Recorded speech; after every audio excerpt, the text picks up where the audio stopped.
సందర్భంలో ఆవిడ మనసులో ఎటువంటి జ్వాల రగిలి ఉంటుందంటారు? ఆవిడ బాధ కష్టాలను అనుకోలేదమ్మా.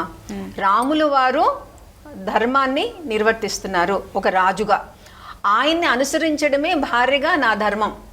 అది ఆయన తీసుకున్న నిర్ణయం అయినా అది సరైన నిర్ణయం కాబట్టి నేను అమలు చేయాలి. ఆవిడ అంతే ఆలోచించేవారు.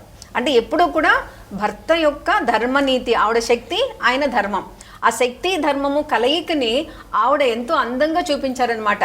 అది అడవులకు వెళ్ళడం కానివ్వండి, అగ్నిప్రవేశం కానివ్వండి, అరణ్యవాసం కానివ్వండి, నా భర్త చేస్తున్నది రాజుగా ధర్మము, ప్రజావాక్కు, అది నేను కూడా అనుసరించాలి.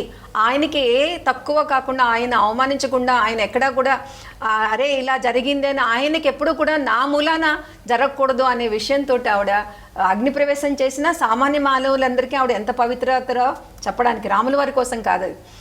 మళ్ళా అడవులకి వెళ్ళినా కడుపుతో ఉన్నప్పుడు అందరూ సామాన్య ప్రజలు, ఈ రోజున మనం ఏమనుకుంటున్నాం, రాముల వారు కష్టపెట్టారు అని. ఆవిడ కష్టపడలా.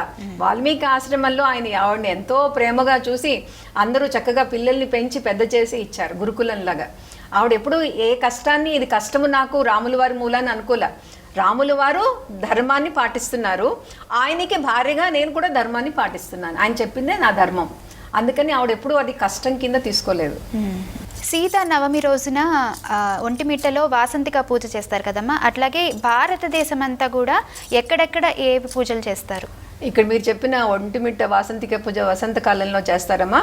సీతాదేవికి అనేక రకాలుగా పూలు పళ్ళతో మొత్తము ఆ గుడి అంతా అలంకరించి అమ్మవారి స్వరూపంగా చాలా పారాయణలు చేయడము, తర్వాత కళ్యాణాలు చేయడము, అనేక రకాలుగా విశేషంగా ఆవిడ్ని పూజించడం అనేది ఒక, అంటే వసంతకాలంలో ఏదైతే ఆహ్లాదకరమైన ఉంటుందో అలా మొత్తం దేశంలో ఉంటుందనే ఉద్దేశంతో ఒంటిమిట్టలో వాసంతిక పూజ చేయడం జరుగుతుంది.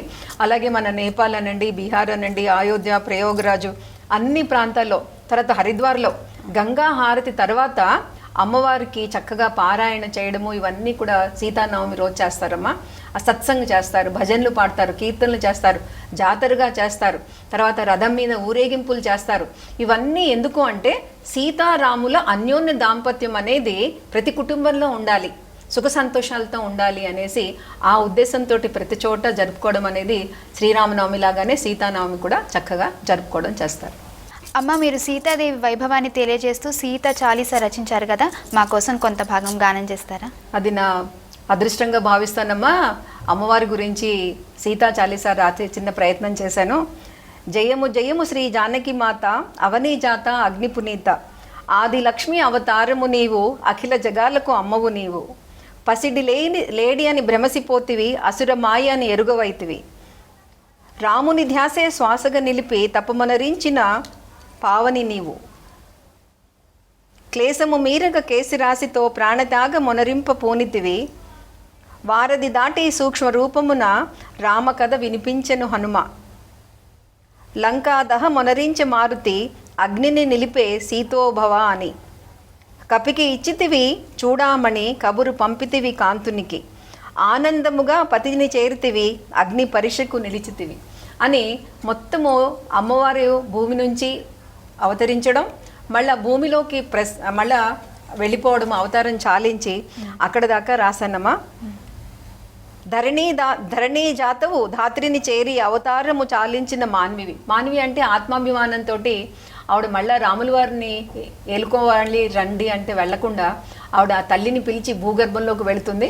అంటే మామూలుగా చెప్పుకోవాలంటే ఇంకా అమ్మవారి అవతారం అయిపోయింది, అందుకని రావణ సంహారం జరిగింది. ఈ మొత్తం రామాయణంలో అమ్మవారిని మనం ఎక్కడ చాలా గొప్ప పవిత్రులాగా చూడాలి అంటే ఆవిడ రాజ అంతఃపురంలో ఉండి హాయిగా